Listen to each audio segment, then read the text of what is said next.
શું તમે પણ એકલું દહીં ખાઓ છો? જો તમને ખબર નથી તો આ એક મોટી ભૂલ હોઈ શકે છે. આયુર્વેદ મુજબ દહીં હંમેશા આ 5માંથી એક વસ્તુ ઉમેરીને ખાવું જોઈએ. પહેલું, જો તમને દહીં ખાવાથી શરદી, ઉધરસ અને કફ થઈ જતો હોય તો દહીંમાં હંમેશા 1 ચમચી મધ નાખીને જ ખાવું જોઈએ.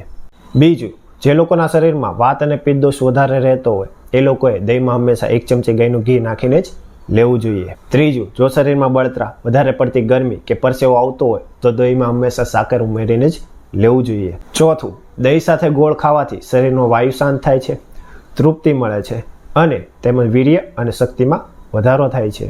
પાંચમું, તમે દહીંને મગની દાળ અથવા મગના વડા, દહીં વડા સાથે પણ લઈ શકો છો. આ આયુર્વેદ મુજબ ઉત્તમ છે. એટલે જ વમન પંચકર્મમાં વમનના આગલા દિવસે દહીં વડાનું સેવન કરી શકાય છે.